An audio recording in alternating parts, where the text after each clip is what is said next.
To direct my question to the former president.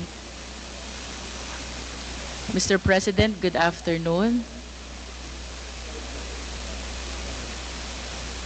Good afternoon, Mr. President. First of all, I wish to acknowledge your courage in taking full responsibility, full legal responsibility to all the victims of war on drugs, both legal and illegal, as you have mentioned, Mr. President. Hindi ko na kontrolado kasi ma'am And Mr. President, I wish to manifest that it is my humble opinion that one will not take legal responsibility unless there is no willingness as well to admit being behind all the killing incidents that transpired during the war on drugs. It is therefore the humble submission of this representation, Mr. Chair, that with that statement coming from the former president, he acknowledges that all the killing incidents during the war on drugs spring from his order to kill drug personalities. That is a manifestation, Mr. Chair. Mr. Chair, I understand that the resource speaker, the former president, is a lawyer.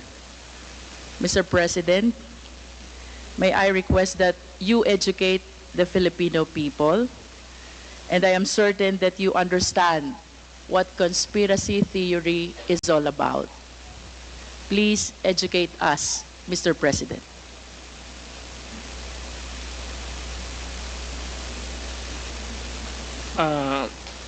I may have some lapses already, but I will give you the definition of a conspiracy to commit a crime when two or more persons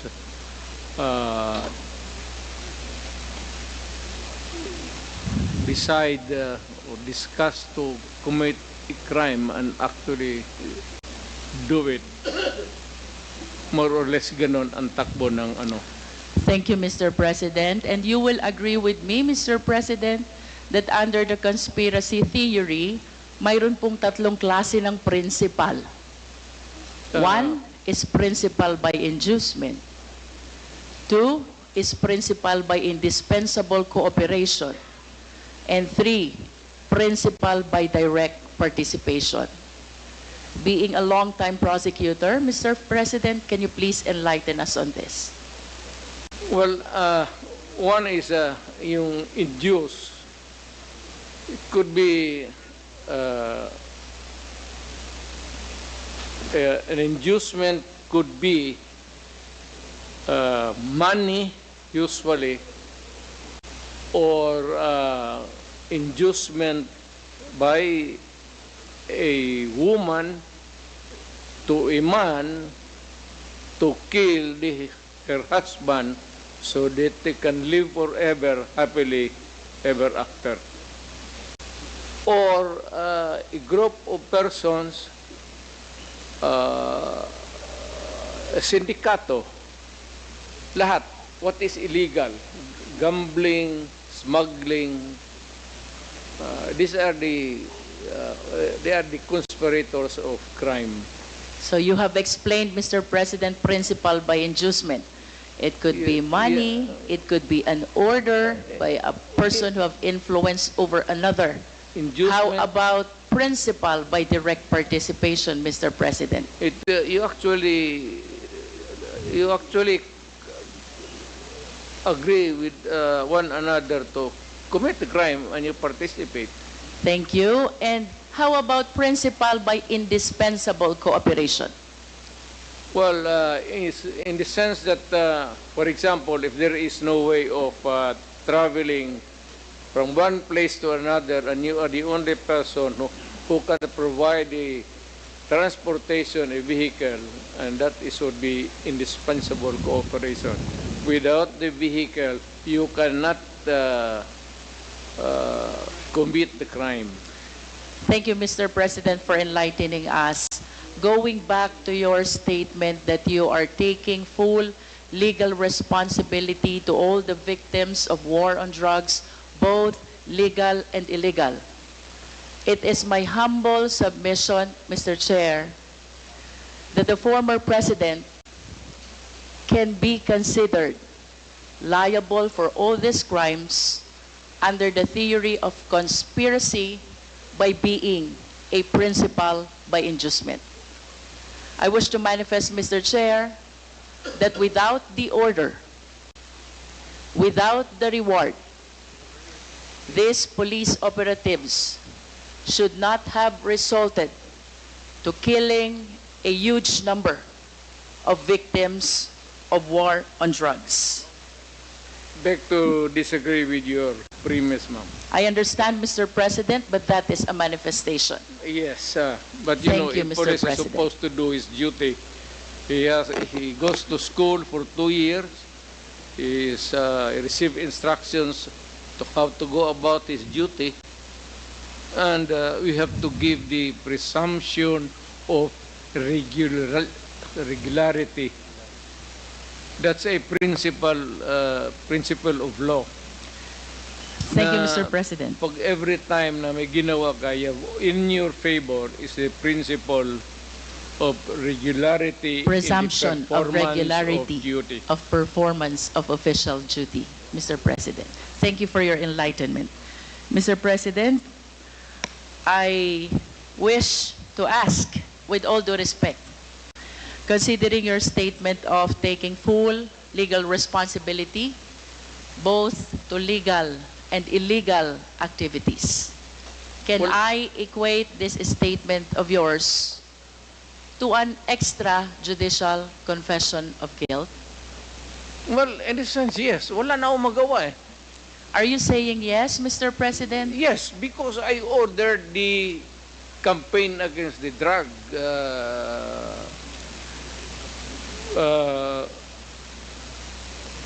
syndicates. At kung anong ginawa nila, whether illegal or not, it was ako ang nag-utos. In that sense, I take that responsibility of their actions. Wala akong magawa eh. Commander ako, nag-utos ako.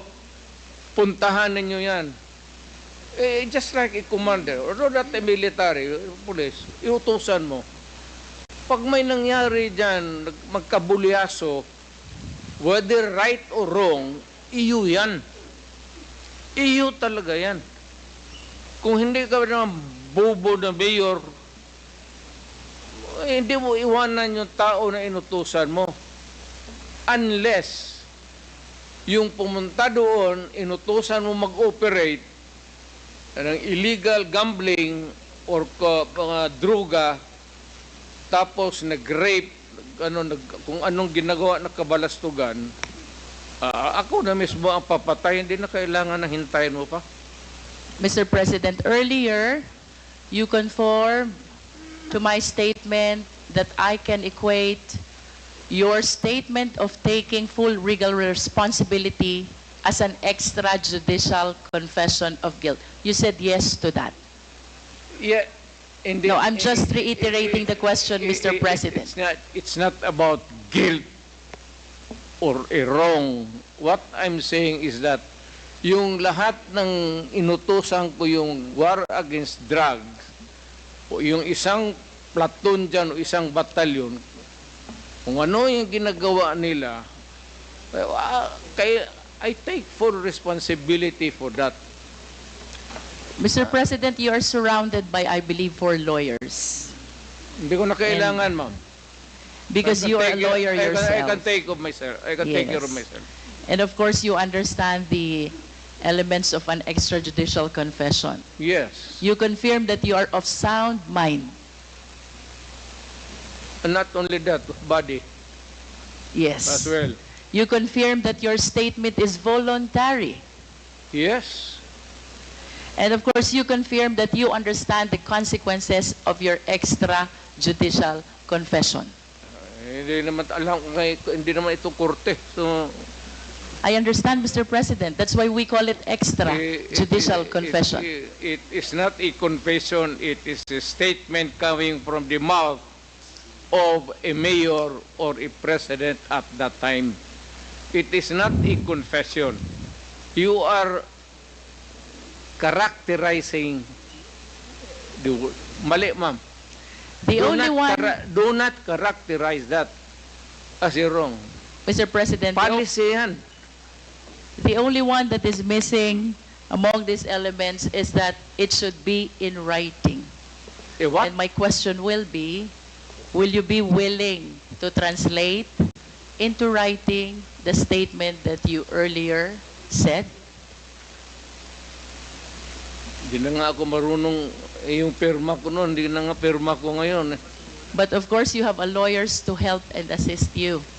Prepare this written document. Hindi ko na kailangan yan. Babait ko pa writing dito na ngayon. It's documented by the records here. Magtanong na kayo na magtanong. Ano? Anong gusto mong tanongin? Criminal? Mr. President, I wish to proceed to my next question. Do you know Laod firing range? Do you know? Alam niyo po ba yung Laod firing range? So, hindi. Do you know? Nalalaman niyo po ba kung ano Tao o yan. saan yung Laod firing range? Doon ako napapractice magbarel para pumatay ng tao. Thank you. Nagpa-practice po kayong bumaril Oo. para pumatay ng tao. Oo. And alam niyo din po ba yung Laod Quarry? Hindi ko na negosyo yan, ma'am. Yung firing range, ha? But at least you are aware that ano? Laod firing range is situated in the Laod Quarry, within the premises and compound of Laod Quarry. Siguro. Tama po Within ba the yun? premises of a quarry, there is a firing range. Do you should confirm be- that, Mr. President? That should be the question. Do you know Ben Laod? Yes, I think so. Who is Ben Laod? Si policeman. He's a policeman. He owns the land He owns the land. where the firing range is located.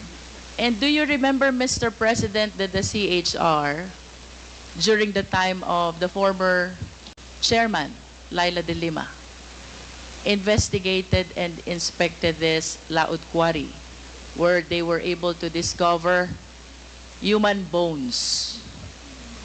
Are you aware of that?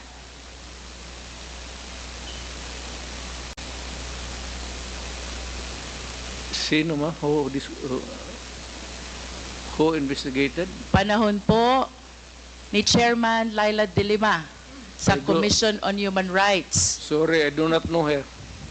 Nag-imbestiga po ang CHR Ay, tungkol siguro. sa extrajudicial killing kung saan nakadiskubre po ang taga-CHR ng mga buto ng katawan ng tao. Kayo po ba ay aware dito? I am aware of only one bone. Dala-dala ni... Sino yung sinabi mo? Binalot CHR niya. former chairwoman, Laila Nandyan, de Lima. It's there. Hindi... Isa lang po. And you are aware also that the former DOJ Secretary, Vitaliano Aguirre, represented Ben Laud in the investigation of the extrajudicial killing. What do I know about the investigation? Or If you are about aware, Aguirre? Mr. President. Yes, Aguirre is my... Are you associated? Of course, you are associated to Vitaliano Aguirre as a matter of fact, Is my... contemporary. Sa eskwelahan, no? And during your time, you appointed him even as the DOJ Secretary. Tama po ba? Yes. Because bright. During that time, Mr. President, you were the mayor. Tama po?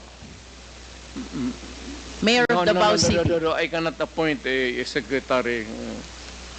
Hindi ako, mayor lang ako po, so it has to be Now, let me rephrase my question, Mr. somebody President. else's job, not mine. During the time when these extrajudicial killings happened, you were the mayor? Tama po ba yun? Well, not only during my time as mayor.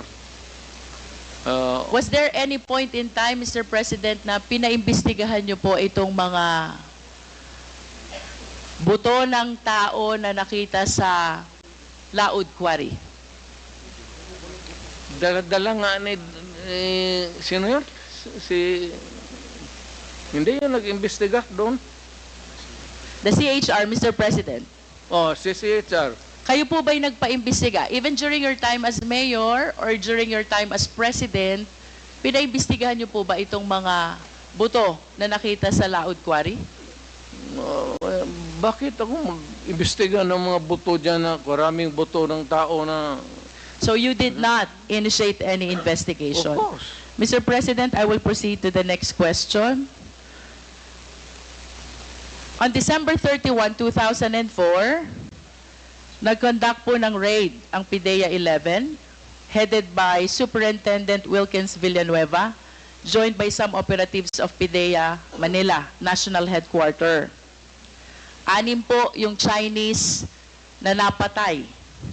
But in addition to this Chinese, a certain SPO4, Val Carillo, apprehended Alan C.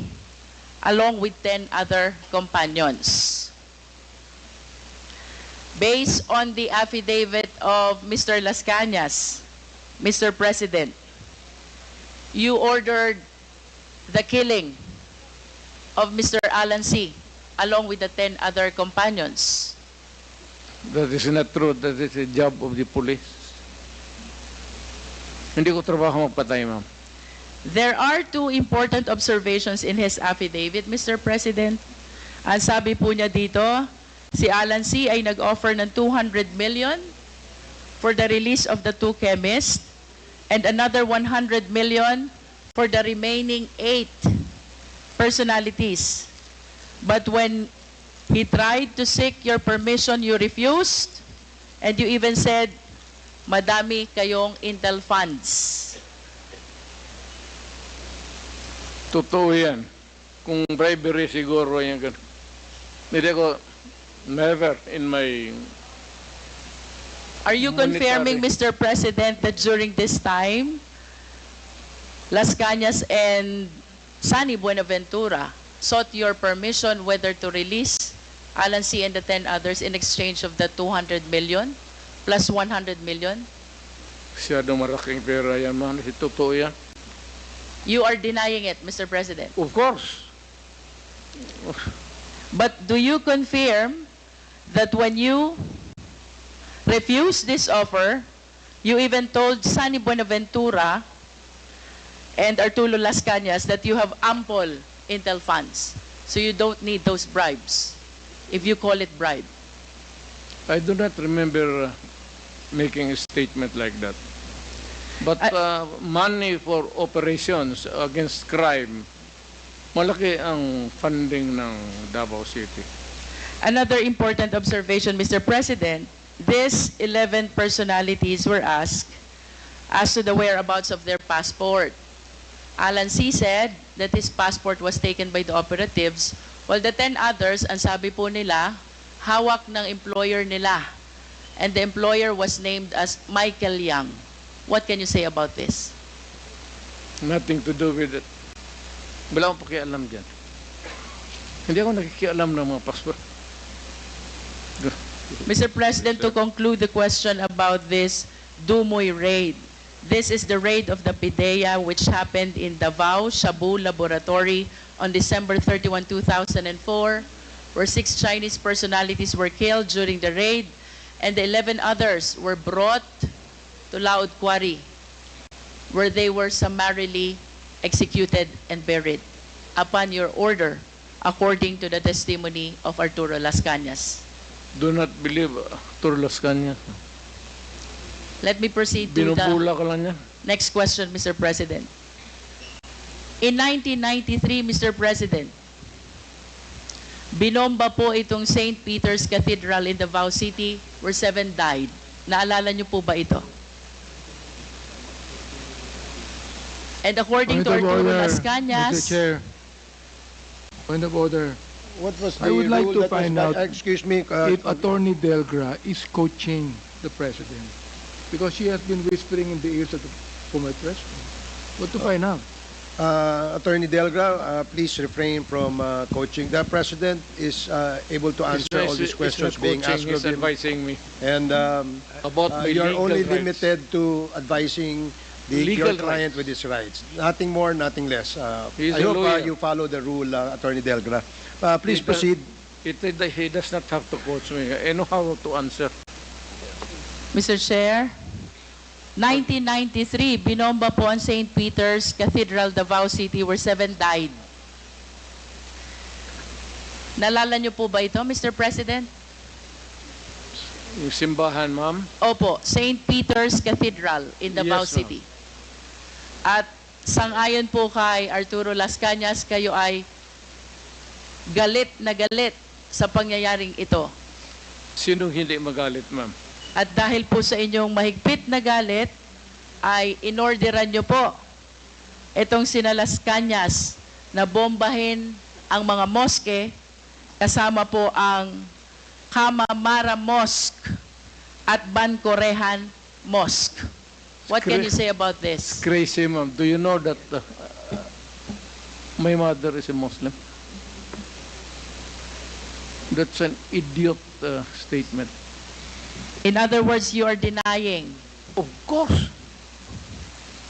Mr. President, let me proceed to June Pala. Sino po si June Pala? Well, he was a broadcaster. He is a broadcaster who used to criticize you during his programs. Tama po ba? Everybody, pati ako, tama yan. Trabaho niya yan. And according to the testimony of Arturo Las Cañas, you ordered the killing of June Pala. Niwala kay Las Cañas. Lahat na nandang participation ng crime niya, kanya. There's a pattern, you know. Look at the pattern of the crimes. Kanya lahat ng ano. Do you believe that as a policeman? Would I?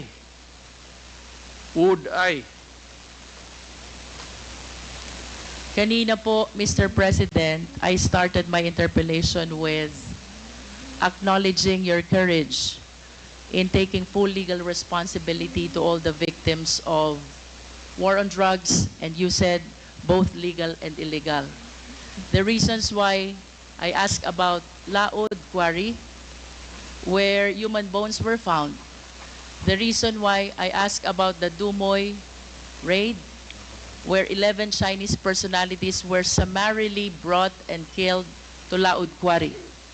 The reason about why I asked about the mosque bombing and the killing of June Pala is I wanted to substantiate the courage that I saw on you when you initially expressed taking full legal responsibility to all the victims of war on drugs, both legal and illegal, according to you. You are substantiate?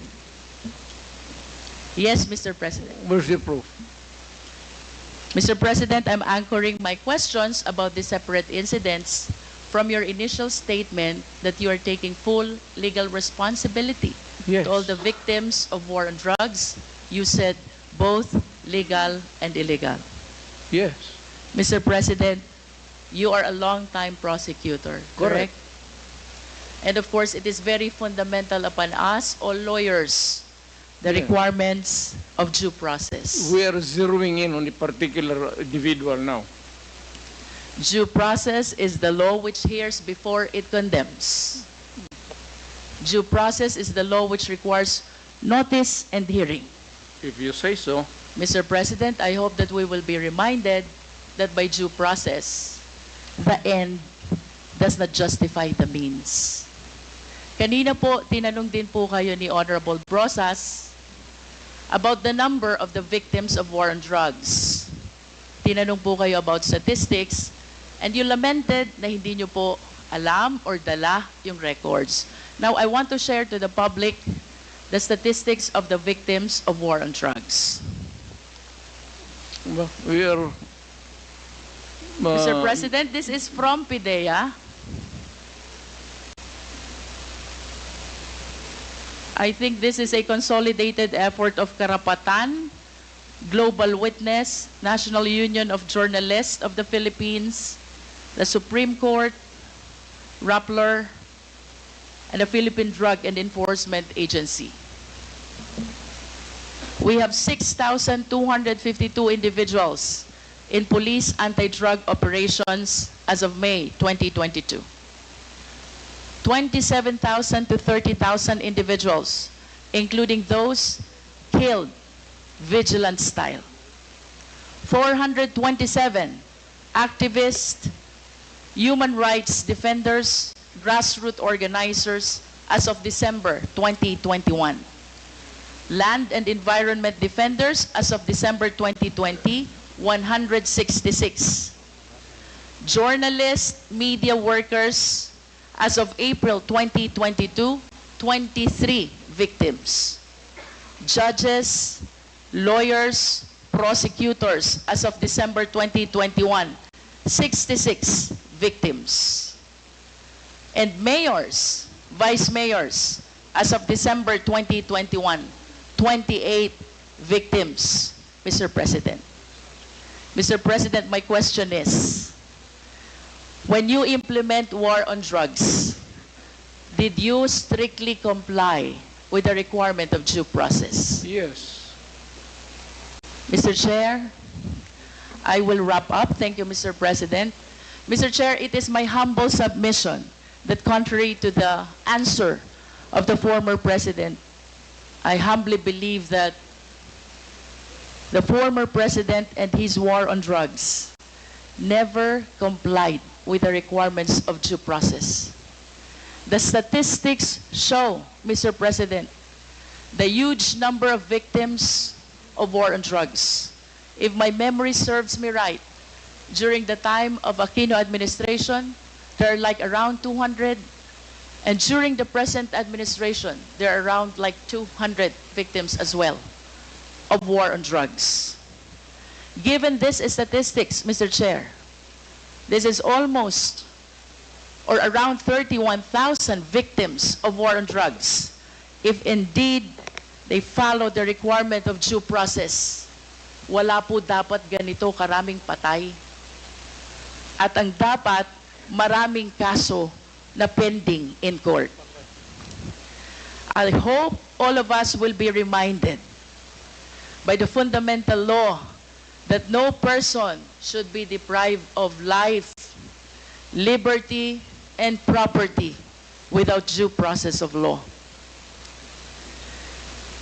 By Mr. President's own admission of his accountability, both to legal and illegal actions of the police, it is the humble submission of this representation, Mr. Chair, that the Quadcom is ready to make a recommendation for the filing of the necessary action in court.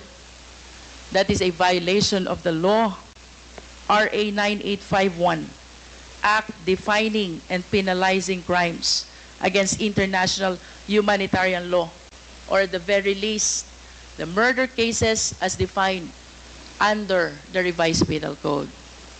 To finally conclude, Mr. Chair, last series of questions to Mr. President, again to substantiate the courage that he was able to show during the initial part of this hearing. Mr. President, in the past hearing of Quadcom, may 3 Chinese drug lords na napatay sa Davao Penal Colony. Are you willing to take accountability and responsibility also for this? Wala na ako niyan, ma'am. Nandito na ako sa Maynila. So, you're saying no. Oh, well, kung gusto mo isali yan, idagdag mo na, okay lang. How about the death of General Barayuga, the PSCSO secretary? Are you willing to take full legal responsibility for this? I do not kill generals. The death of Mayor Aldong Parohinog and the 15 others in Osamis City, are you taking full responsibility on this? Hindi ako nagpapatay ng mga mayor, ma'am. The death of Mayor Espinosa of Albuera Leyte, are you taking full responsibility on this? Hindi ko, ma'am. That's my birthplace. The death of Tony Halili in Tanawan City. Malayo yan siya sa akin, ma'am. The death of Mayor Perez of Los Baños. Lalo na. Ibalik ko po dun sa una niyong sinabi. If you are denying all this, alin po yung tinutukoy nyo when you said you are taking full legal responsibility to all the victims of war on drugs, both legal and illegal? Yes. Kasi order ko kasi that was my campaign against drug. Na yung, alam mo, maraming istasyon, maraming pulis. Kung nagkaletse-letse doon, hindi ka maghugas ng kamay. Dapat sabihin mo, akin dyan, kasi of course, nagkamali sila. Now, if there is an appropriate action na gusto ninyong ilabas, then file the case in court. Wala namang pigil. Matagal na yan yung sabi extrajudicial killing. I am challenging anybody or everybody who makes the accusation, whether it is really true or not, it may be true, file the case in court because may korte tayo. And even if I will admit na totoo yan, you have to go to court because I will make the admission there again. Are you saying, Mr. President, that when you go to court, you're willing to admit also your accountability for all the deaths during the war on drugs? Ay, of course, may abogado man ako, ma'am. Kung ano sabihin ng abogado ko, sunod ako. I hope that everything that you said before the Quad can be reduced in writing so that truly we can believe that you're taking full legal responsibility to all the victims of war on drugs, both legal and illegal, because as lawyers we believe that by extrajudicial confession, we have to put that in writing, Mr. President. Totoo yan, ma'am. I order the campaign against drugs. Hindi ako it's a policy of government or of the president. Hindi ako maghugas ng kamay. Hindi ako magsabi hindi kasi yung department yan, hindi, akin yun. Mr. President, last question. If one of these days the ICC will come, will you voluntarily submit yourself? Sipain ko pa sila, ma'am. But you said a while ago that if somebody will sponsor your fare to the ICC, you will voluntarily submit yourself to their investigation and jurisdiction. Yes. Pero kung sila magpunta dito, sipain ko. But will you confirm that you are willing to submit Oh. voluntarily yourself to ICC? Punta ko doon, sipain ko rin sila. Same. I have nothing further, Mr. Chair. Thank you, Mr. President. Thank you, Congresswoman Luistro. The next to interpellate